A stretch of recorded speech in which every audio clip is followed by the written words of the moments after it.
사건이 발생한 지 한 달이 지났습니다. 시간은 흘렀지만 고통은 멈추지 않고 있는데요. 민준 씨는 퇴원 이후 지금도 재활 치료를 받고 있습니다. 아유, 한 달이나 지났는데 처음 지금. 다쳐서 왔을 때 약간 지연성 뇌출혈이라고 해서 그거 항상 주의해야 된다 그랬잖아요. 그 부분은 좀 더 주의 있게 봐야 되고 뭐 듣는 거나 복시는 좀 어때요? 왼쪽이 좀 계속 왔다 갔다 해요. 잠을 아예 못 자요. 아, PTSD라고 이제 외상후 스트레스 장애 그것 때문에 사실상 그게 약간 뇌에 각인이 돼 있거든요. 민준 씨는 사물이 2개로 보이는 복시 증상을 겪고 있습니다. 지금까지요? 초기 내원 당시만 해도 다친 곳이 많았다고 하는데요. 진단명 같은 경우는 여기 보시면 경추염좌 이게 이제 목을 다쳤다라는 거거든요. 가장 문제는 사실 안면부였습니다. 안 맞은 오른쪽에 비하면 거의 한 50% 정도 부어 있었고 눈 아래쪽은 약간 이제 실핏줄 같은 게 다 터져 있었고 복싱이나 이런 것들도 했던 분이라서 엎어치기 같은 걸 했을 때 그래도 나름 이제 낙법 같은 걸 쓰지 않았을까 하는데 일반인이었으면 더 크게 다쳤지 않았을까 싶어요. 하루아침에 송두리째 무너진 일상, 그날의 이야기를 들어봐야겠습니다. 지난달 12일 헬스장 안에는 평소와는 다른 긴장감이 흐르고 있었습니다. 팀장이던 한준혁 트레이너를 포함한 4사람이 모여서 심각한 대화를 나누는 모습이 여러 차례 목격됩니다. 유독 민준 씨에게만 말을 걸지 않았다고 합니다. 수업 끝나고 제가 밥 먹으러 탕비실에 이제 왔는데 신규 직원이 울고 있더라고요. 갑자기 제가 혼날 것 같대요. 네? 죄송하다고 막 그러는 거예요. 그래서 뭐냐고 이제 물어봤죠.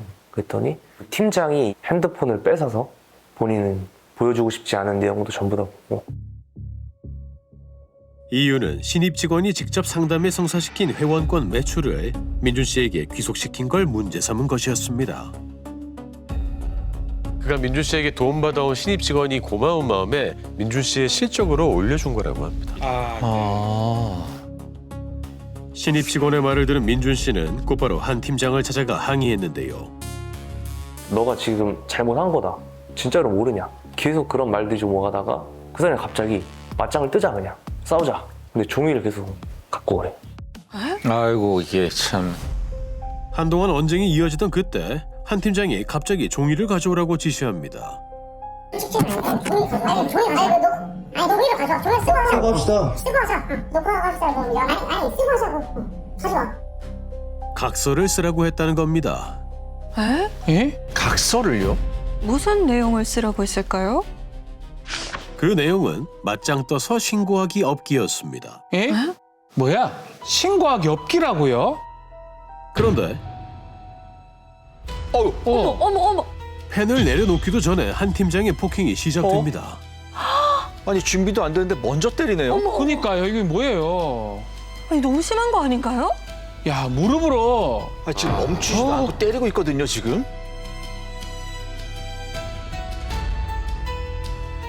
그만하려 했는데 그 사람이 이제 헤드락을 걸어요. 업고 이제 2차적으로 또 폭행이 이제 시작이 되죠. 주먹으로 때리다가 의자로 이제 내려치고 의자를 사용했다는 건 매우 위험한 행위로 보입니다. 몇 번쩍합니다. 번쩍했다가 몇 초가 사라졌다가 뚜문뚜문 기억나는 거. 술 먹어서 피를 끊긴 것처럼. 이야, 이게 뭡니까 이게? 비명을 듣고 달려온 동료 트레이너들은 충격적인 광경에 말을 잇지 못했다고 합니다. 참 이거. 과연 그들이 본 건 무엇이었을까요? 들어갈 때도 이렇게 바닥에 피가 흥건하더라고요. 이렇게 세울 때도 그 바닥에 묻은 피 때문에 제 신발에서 좀 막 삐적삐적 소리가 나더라고요. 그만큼 민준 씨가 피를 정말 많이 흘렸다고 합니다. 네. 그런데 피를 흘리는 피해자를 앞에 두고 한 팀장이 보인 행동은 인증사진을 남기는 것이었습니다. 갑자기 왜요? 그것은 바로 싸움 직전 2사람이 작성한 각서였습니다. 딱 때리고 일어났을 때 웃으면서 어쩔 건데 사인 이거 다 했잖아. 신고해봐. 저게 면죄부가 될 거라 생각했군요. 불법행위를 각서 작성한 거 법적 효력이 없어요. 무슨 소리 합니까? 각서를 강요한 자체가 계획적인 범행으로 볼 수 있지 않나요 이거? 오히려 그렇게 해석이 되죠. 동료들이 피 흘리는 민준 씨를 급히 데리고 나가려 했지만 저희한테 나가 하면서 계속 막 나가라고 소리를 엄청 지르더라고요. 빨리 병원을 가야죠. 한 팀장이 욕설을 퍼부으며 밖으로 내쫓았고 그의 팀원들이 문을 몸으로 가로막았다고 합니다. 그런데 단순한 매출 문제로 폭행까지 이어졌다는 건 어딘가 석연치가 않습니다. 그러니까요. 내부 사정을 잘 알고 있다는 분을 만나봤는데요. 쌤이 이제 응대하고 했는데 그걸 이제 쌤한테 넘겨서 매출을 올린 걸로 화가 나신 거죠. 이해가 안 가요. 왜냐하면 본인들도 다 하던 건데 이걸로 이렇게 화날 일인가? 안 했던 것처럼 이렇게 예민하게 굴면서 그렇다면 뭔가 다른 이유라도 있는 걸까요? 저희 팀원들 중에서 쌤이 제일 잘 하셨고 팀장님은 그때 거의 매출이 안 나오셨던 것 같아요. 쌤은 막 들어오신 분인데 잘 하시니까 쌤한테 화나는 일이 되게 많았던 것 같아요. 민준 씨는 입사 이후 줄곧 매출 1위를 기록했고 이에 대해 한 팀장의 시기 질투가 있었다는 겁니다. 이 같은 주장에 동료 트레이너 역시 같은 의견을 보였는데요. 민준 씨가 일을 잘했나 보네요. 네. 그러니까 입사를 하자마자 그 매출적인 부분들에서 좀 압도적으로 잘했던 게 있습니다.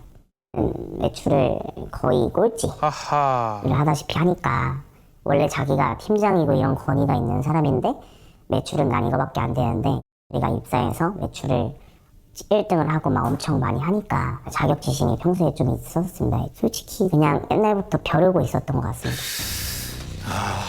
쌓여있던 불만이 표출된 거네요. 각서를 쓰게 한 뒤 민준 씨를 무자비하게 폭행한 한 팀장. 대체 어떤 사람이길래? 그는 유도를 전공한 유단자로 체격 또한 꽤 큰 편이었습니다. 무도인이라면 지켜야 할 스포츠 윤리라는 게 있지 않습니까? 그렇죠. 준비되지 않은 상황에서 먼저 공격하는 건 좀 아니죠. 그렇죠. 이건 뭐 엄청납니다. 민준 씨가 복싱을 하신 분이라 저 정도인 거죠, 지금? 예. 그냥 잘 막았으니까 그런 거지. 너 안 막았으면은 그분이 뭐 때리는 게 그냥 제 죽이려고 했었으니까. 영상 보면은 그 허리 돌리는 거 자체가 이미 힘을 실었다는 건데 그 사람이 체격도 180 넘고 체중도 100kg 넘는다 뭐 이러는데 그 체중으로 실고 일반인 때리면은 아마 또 가드 제대로 안 올렸으면은 기절까지는 했을 것 같아요. 아마. 폭행한 것에 대해서 민준 씨에게 사과는 했을까요? 짧은 문자 한 통 외에는 지금까지 어떠한 사과도 하지 않았습니다. 그는 폭행 다음 날에도 아무 일 없었다는 듯 출근해 평소처럼 업무를 이어갔다고 합니다. 야, 이게 말이 됩니까? 이 정도로 큰 사건인데 다들 아무렇지도 않은 듯이 그 다음 날에 하하호호하면서 웃으면서 있는 거예요.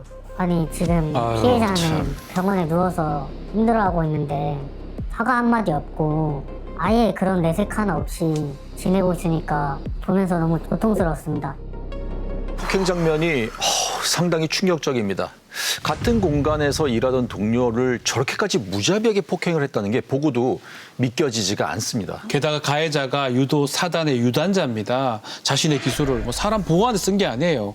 후배를 향한 폭력에 썼다는 게 더 문제라고 봐야 되겠죠. 맞습니다. 이 피해자 역시 격투기와 복싱을 해온 분이라 충분히 대응할 수 있었던 상황이었습니다. 그런데도 참았다고 보여줘요. 맞아요. 근데 만약 대응을 했으면 대응할 수 있습니다. 싸우면 되겠죠. 쌍방 폭행이 됩니다. 그런 점에서는 잘 참으신 거로 생각이 듭니다. 네, 그런데 그날 현장을 목격한 동료 트레이너들은 가장 이해되지 않은 부분들이 있었다고 합니다. 과연 그것이 무엇이었을까요? 폭행이 끝난 시각은 저녁 8시 20분경 민준 씨가 많은 피를 흘리고 있는 모습이 뚜렷이 보입니다. 그런데 구급대원이 현장에 도착한 건 밤 10시 32분. 네? 사건 후 2시간이나 지난 거잖아요. 너무 늦은 거 아니에요? 시간이 너무 흘렀죠. 왜 이렇게 신고가 늦어진 것일까? 당시 상황에 대해 물어봤습니다.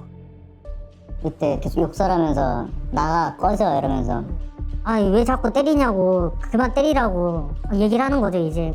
이 사람이 계속 나가래요. 계속 경찰에 신고해야 되는 거 아니냐. 이 사람이 손으로 하면서 아 이거 손해배상 청구해야 될 수도 있으니까 좀 조용히 하고 나가라. 어머.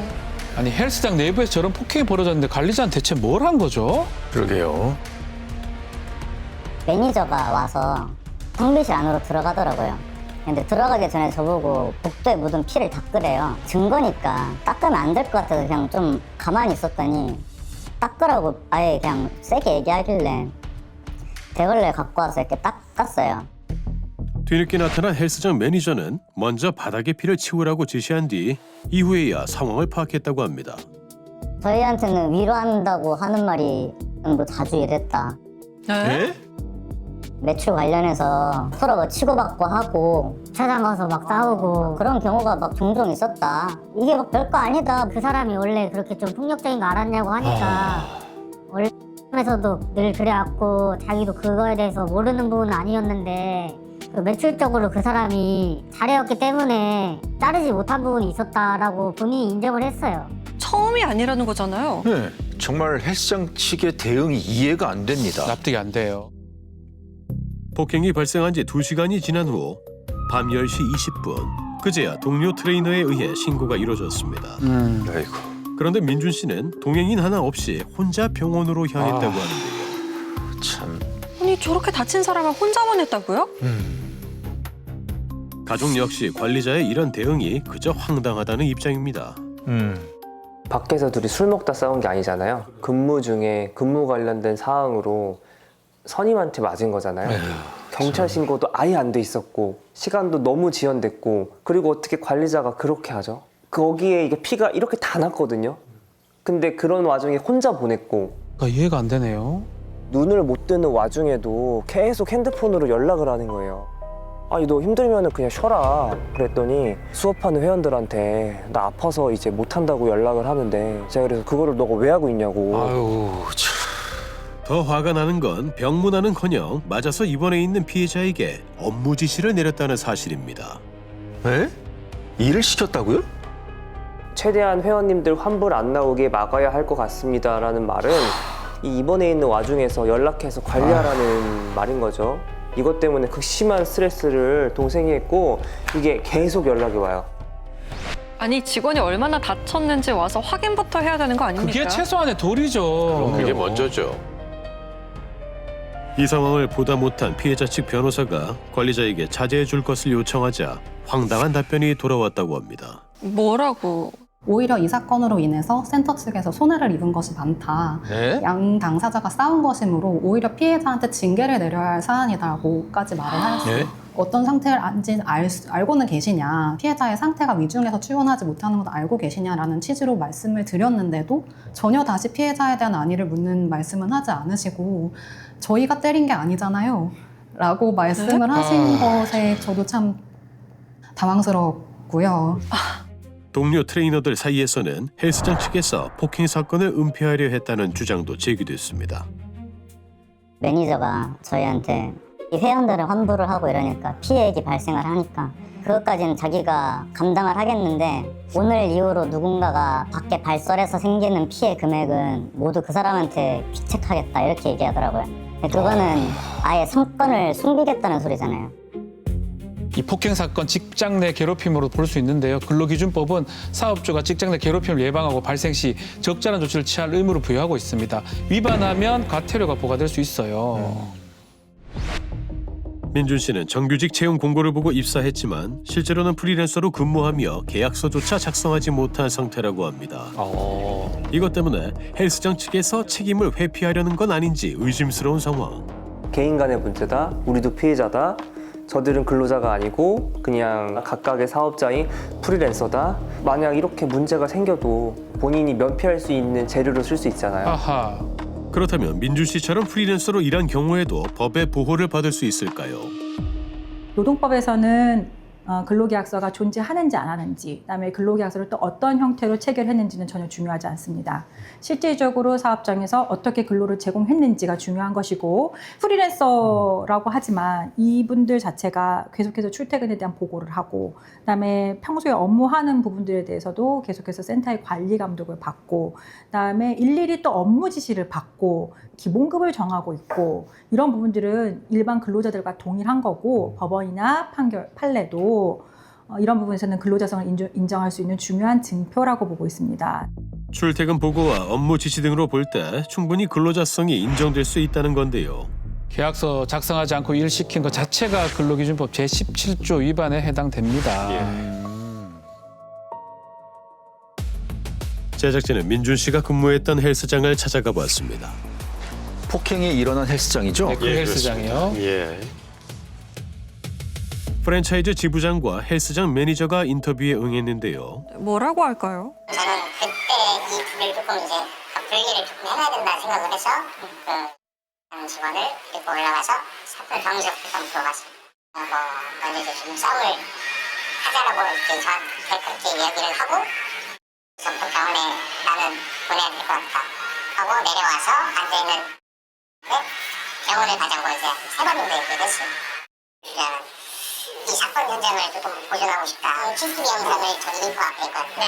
저기에서 이 영상을 제가 지금 찍었었거든요. 아니 다친 피해자를 두고 경위 파악이 먼저였다는 것이 이해가 안 되네요. 네. 그날 바로 내일 출근할 수 있겠냐는 왜 물어보신 거예요? 내일 폭행당한 걸 다 알고 계시고 돌아올 줄 알았어요. 지금 당장 뭔가 출근을 할 수 있냐 없냐가 일을 바로 해라. 이게 아니라 이 뒤에 잡혀져 있는 수업 스케줄 같은 것들은 어레인지를 해야 되는 거니까 좀 대신해서 응대를 해야 되는 거니까 아니 CCTV 봤으면 얼마나 받았는지 알지 않나요? 피해자 상태보다 헬스장 상황을 먼저 챙긴 걸로 보이네요. 와 정말? 폭행 사건이 이제 발생된 거잖아요. 불간의 뭐 다툼이든 어떤 사후 조치가 너무 미흡했다라고 보여지는. 그 두 대의 문제라고 조금 생각을 했던 것 같아요. 다소 안타까운 게 그냥 바로 그냥 신고서부터 하고 그리고 나서 제가 따라갔었을 때 저는 또 트레이너들도 계속 케어해야 되고 회원님들도 케어해야 되고 조금 신경이 너무 분산돼 있다 보니까 조금 많이 미흡했던 것 같습니다. 허허 참. 이제 폭행의 가해자인 한 팀장을 만나봐야겠습니다. 네. 수소문 끝에 그의 거주지를 찾을 수 있었는데요. 몇 시간을 기다린 끝에 집 앞 카페의 모습을 드러낸 그를 만날 수 있었습니다. 드디어 만났네요. 간다. 그에게 폭행 사건에 대한 입장을 들어보려 합니다. 인터뷰에 응할까요? 혹시 맞으시죠? 안녕하세요. 얼굴을 가리네요. 먼저. 당황하시는 것 같은데요. 여쭤보고 싶은 게 있어서 왔는데요. 3월 12일 건 폭행에 대해서 여쭤보고 싶은데요. 그때 왜 때리셨어요? 진짜 각서 쓰고 싸우자고 해서 법적인 문제가 없을 줄 알고 하시는 건가요? 때린 걸 후회는 하고 있을까요? 저는 지금 상황에서는 폭행 증거는 확실히 있고 이 부분에서 사과를 분명히 하셔야지. 아, 한마디도 안 하네요. 아, 침묵으로 일관하던 그는 끝내 사과 한마디 남기지 않았습니다. 그런데 잠시 후 경찰차가 현장에 도착했는데요. 경찰 불렀나 봐요? 네, 한 팀장이 부른 것이었습니다. 아, 저희 신고되는 거 모르면 진짜 물어보기서 우리가 반영이 좀 되어 보여요. 왜냐면 저희가 신고를 했기 때문에. 그는 취재에 응하지 않겠다는 입장이었습니다. 하지만 매니저를 통해 민준 씨를 먼저 공격한 이유에 대해서 들을 수 있었는데요. 얘 주장은 내가 이제 진짜로 지금 싸우려고 마음을 먹었는데 혹시나 있을 수도 있고 근데 이제 정말로 싸울 것 같았다. 각서까지 뭐 싸우자라고 하는 거를 이 친구도 동의를 했고 어차피 싸워야 된다라고 하면은 본인 면도 있으니까 어떻게 해서든 조금 이길 생각이 있었던 것 같아. 그래서 이렇게 흥분을 했던 것 같아. 그러니까 질까봐 본인이 먼저 때렸다는 이야기인가요? 민준 씨가 복싱 선수 출신이니까 좀 겁도 났는 것 같아요, 자기도. 네. 특수상해 혐의가 성립하는 것은 아주 명백해 보입니다. 의자를 사용해서 폭행을 하셨기 때문에 주범에 대한 혐의는 아주 명백해 보이고 맞짱 뜨고 신고 안 하기라는 각서를 작성하도록 했는데요. 오히려 그런 모습들 때문에 이 사람을 때리겠다는 상해의 고의가 더 확실히 증명된다고 볼 수 있습니다.